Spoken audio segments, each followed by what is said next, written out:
ஆதியாகமம் 3ஆம் அதிகாரம் 1-24 வரை.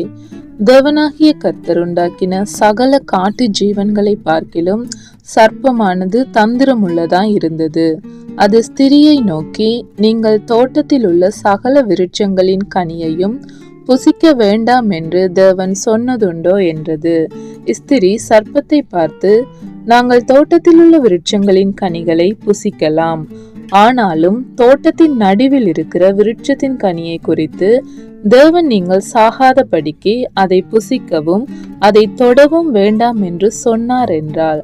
அப்பொழுது சர்ப்பம் ஸ்திரியை நோக்கி, நீங்கள் சாகவே சாவதில்லை, நீங்கள் இதை புசிக்கும் நாளிலே உங்கள் கண்கள் திறக்கப்படும் என்றும் நீங்கள் நன்மை தீமை அறிந்து தேவர்களைப் போல் இருப்பீர்கள் என்றும் தேவன் அறிவார் என்றது.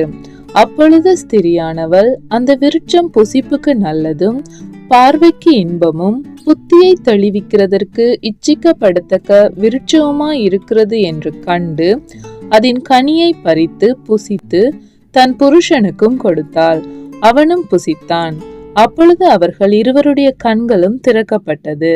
அவர்கள் தாங்கள் நிர்வாணிகள் என்று அறிந்து அத்தி இலைகளை தைத்து தங்களுக்கு அரை கச்சைகளை உண்டு பண்ணினார்கள். பகலில் குளிர்ச்சியான வேளையிலே தோட்டத்தில் உலாவுகிற தேவனாகிய கர்த்தருடைய சத்தத்தை அவர்கள் கேட்டார்கள். அப்பொழுது ஆதாமும் அவன் மனைவியும் தேவனாகிய கர்த்தருடைய சந்ததிக்கு விலகி தோட்டத்தின் விருட்சங்களுக்குள்ளே ஒளித்து கொண்டார்கள். அப்பொழுது தேவனாகிய கர்த்தர் ஆதாமை கூப்பிட்டு, நீ எங்கே இருக்கிறாய் என்றார்.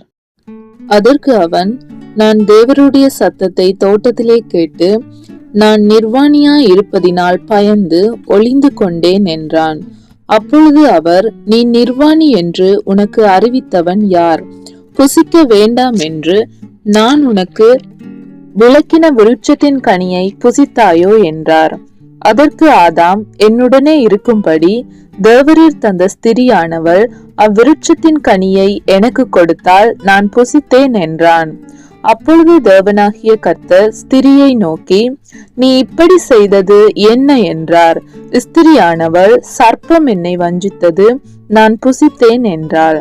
அப்பொழுது தேவனாகிய கர்த்தர் சர்ப்பத்தை பார்த்து, நீ இதை செய்தபடியால் சகல நாட்டு மிருகங்களிலும் சகல காட்டு மிருகங்களிலும் சபிக்கப்பட்டிருப்பாய்.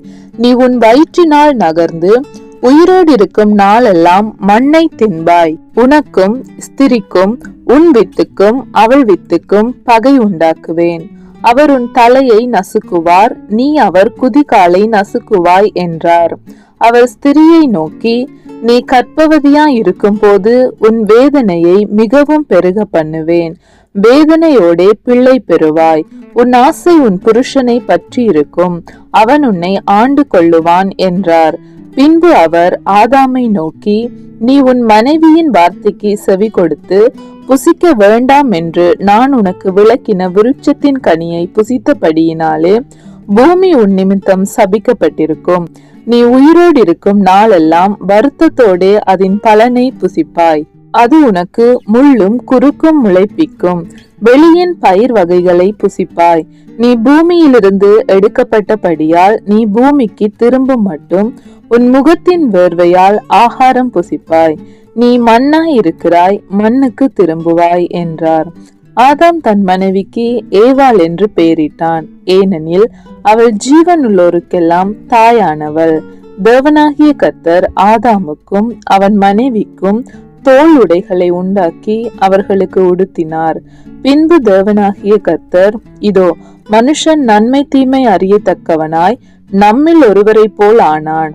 இப்பொழுதும் அவன் தன் கையை நீட்டி ஜீவ விருட்சத்தின் கனியையும் பறித்து புசித்து என்றென்றைக்கும் உயிரோடிராதபடிக்கு செய்ய வேண்டும் என்று அவன் எடுக்கப்பட்ட மண்ணை பண்படுத்த தேவனாகிய கர்த்தர் அவனை ஏதேன் தோட்டத்தில் இருந்து அனுப்பிவிட்டார்.